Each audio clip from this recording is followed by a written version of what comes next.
industrial factories. Moving on, some maintenance requirements and information about the maintenance plan. Again, 3 questions. Let's go plan and stakeholders here. And then you have to give information about the irrigation, the quantity of irrigation water that your plants, the plants you already chose, require. You can go from low to high. Let's go medium. You need to answer if there is water provision. I'll answer yes. Electricity provision, yes. If the rooftop is easily accessible, I'll choose yes again. And the last question is about the local zoning regulations. It's important to have in mind those regulations. If you press no here, the tool suggests that you should consult local authorities or experts to get information about those regulations. And I think that Professor Yamur will provide information later on this. Also, I'll press yes for the purposes of our scenario. Next question is about the funding. So you need to know how you will finance your project. I'll choose own capital. Again, you can choose more than one answers here. And the team formation. It's important to have a strong team understanding the project before initiating it. I'll choose architects, environmental consultants, and eco project developers. You can choose whatever you want here. And going to the most interesting part, here you need to provide some financial information related to your project. In the first cell here, you need to enter the amount, the initial capital, the amount you plan to initially invest in your project. Let's say that this is 40,000 euros. It's in euros, I think. Yeah, but you can put whatever you want. You can put Turkish lira if you like. So this is the initial capital, and then you need to state the personnel cost. So you need to input the number of personnel you will recruit. Let's say it's 3. Their average monthly salary for each one. Let's say they gain 1,300 euros. And in this box here, you have to choose your potential revenue streams. So let's say that we will be selling honey and herbs, and also that we will rent our rooftop for hosting events. Here you see 3 inputs because we pressed 3 potential revenue streams. Let's say that each revenue stream brings us 2,000 per month. And after inputting all this information, pressing next will prompt the system to run a 3-year feasibility study model, as we said earlier, and provide some results. So, pressing next, you see here that we get the results. We get the net profit, payback period, and return on investment. The green color here changes if the results are negative. I think it's yellow if the results are negative, so it's more visually appealing.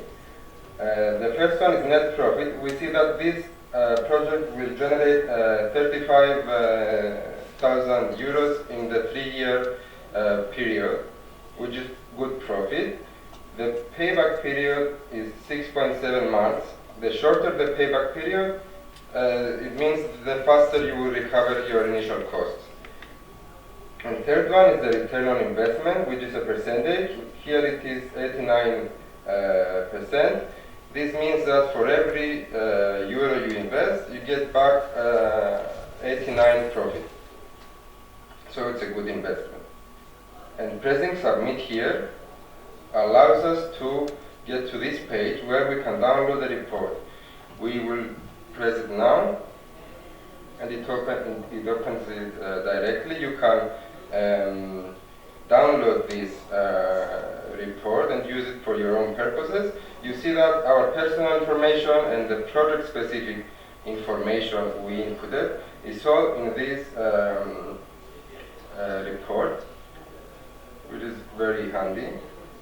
You can use that as an eco-farmer, as an output that you can use to discuss with investors or other colleagues you have to convince them that the project you have in mind is good to go with. So this is scenario 1. Scenario 2 now, let's go to the next one.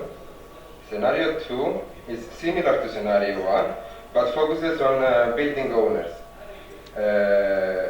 This is the first page again. It states that the calculations are based on a 3-year feasibility study.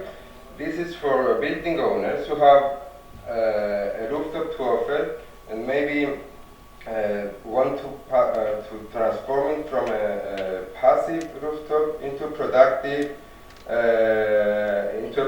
rooftop that generates revenue. Again, similar process. We input the personal information. Thank God it's safe. We put the email, the telephone number. Let's choose the country, the city, and one to the next. Maybe I won't go one by one here. Many of the information is similar. I will focus on the different ones. So this is the building type that you have to offer. The rooftop types. I'll put the same as I did earlier. This is different here. They have to specify the area of their building's rooftop. Let's say they have 500 square meters available. The height of the building, let's say it's 10 meters. Some free text, information about the rooftop area. And also they need to specify the rooftop shades. A set of options here will go with rectangular.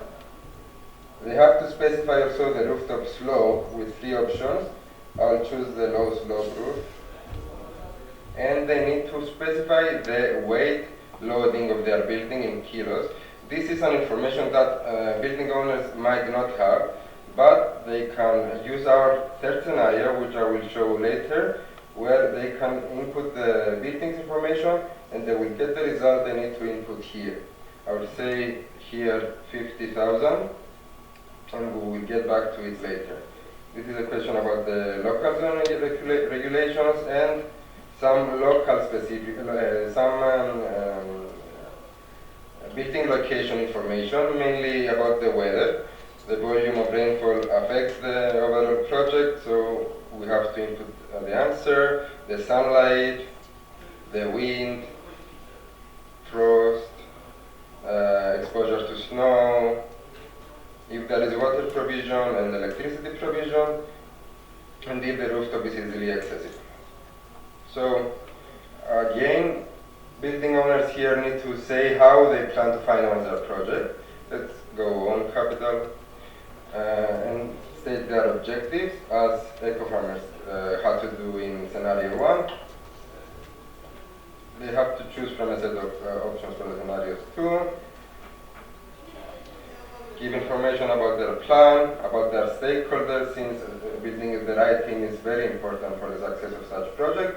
And we go to the financial information part as we saw in scenario 1. I'm going to put the same information here so we don't take time to discuss them. Okay. And you have to choose your revenue streams. You can rent smaller plots of the rooftop if you want. And I'll put the revenue each stream will generate. Pressing next takes you to the next page. Again, you can submit the results, download your report, and use this to build your business plan or to discuss it with investors, with banks, if you need to get loans. So this is scenario 2. And you have scenario 3, which is the load-bearing capacity, but I'm going to call Professor Yamur to give his presentation before I go on with it, because it's going to be helpful.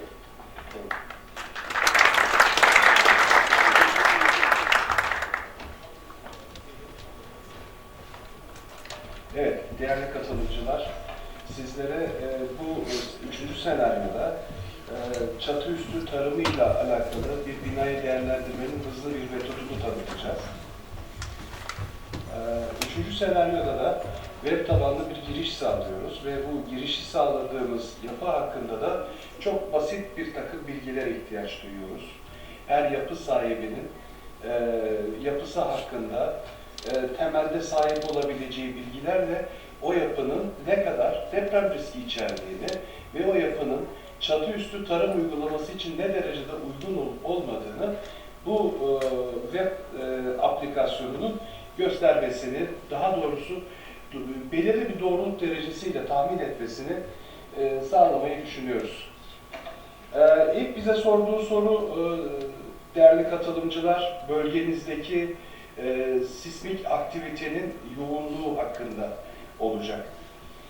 Burada sizin seçmeniz gereken orta, yüksek ve düşük düzeydeki sismik aktivite seçeneklerinden herhangi bir tanesi. Diyelim ki biz düşük sismik aktiviteli bir bölge seçelim. Bu tabii ki içinde bulunduğunuz bölgenin deprem kuşağıyla yakın fay hatlarıyla alakalı bir şey ama temelde çok teknik olmayan bu dataya herkesin girebileceğini düşünüyorum. Sonrasında yapınızın yaşıyla alakalı bir soru sorulmakta. Yapınızın yaşı dolayısıyla tabi olduğu yönetmelikle alakalı olduğu için burada ne kadar yaşlı bir yapı girerseniz o kadar risk altında olacaksınız. Diyelim ki 5 yaşından daha küçük bir yapıyla uğraşalım. Sonrasında yapınızın kat planının ne şekilde olduğunu soruyor size. Kat planı yapılı davranışı bakımından çok temel bir takım bilgiler içermekte. Ve bizim kat planımızın bir dikdörtgen olduğunu ve onların da yaklaşık boyutlarının birbirine eşit olduğunu düşünelim. 25 metre isterseniz her iki doğrultuda birbirine eşit olarak girelim.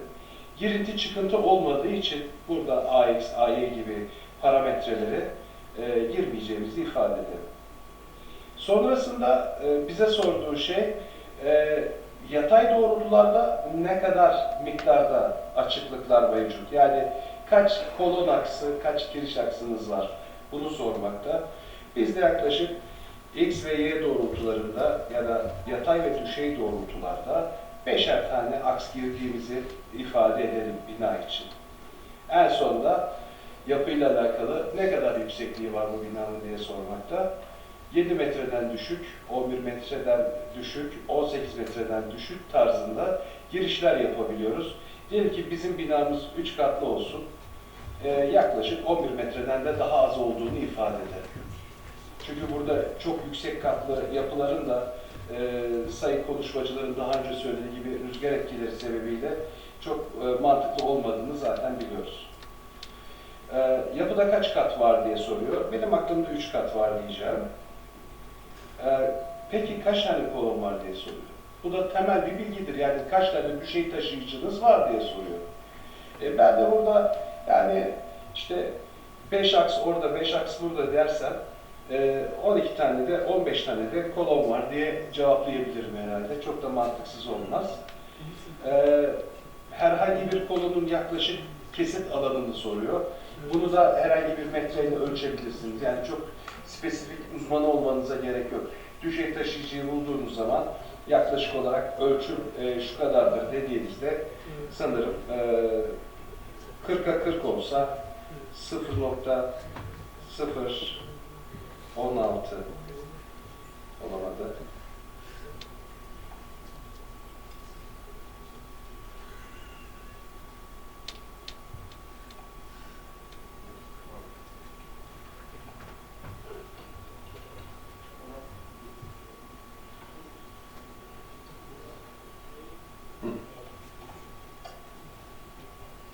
Keyboard error. 0.16 meters per square girdik kolon alanı olarak. Peki şunu soruyor en sonunda da yapınızda herhangi bir ek düşey taşıyıcı var mı diyor. Yok. Hayır. Herhangi bir ek taşıyıcımız da yok dediğimiz zaman bize tekrar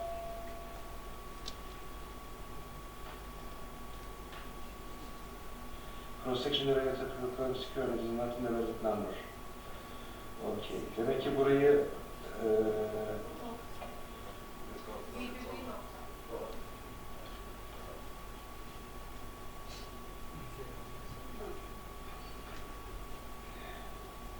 I put it 0. 0.5, let's try it.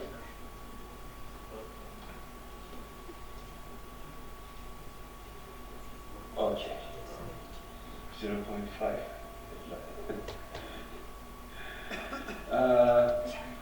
Approximate flow, burada yaklaşık kat plan alanımızdan bahsediyor. 1875 metrekare kat planımızın olduğu, yaklaşık yapı ağırlığının 84.4 kilo 84.400 kilonewton olduğundan bahsetmekte. Sanırım burada bir birim hatası var ama yapının kolonlarının üzerindeki yükleri dikkate alarak yapıda yapılabilecek çatı üzeri tarım uygulamasının ne kadar ağırlıkta olduğunu bize burada söylüyor. Şu anda söylediği şey, sen bu yapının üstüne çatı üzeri tarım uygulaması yapabilirsin.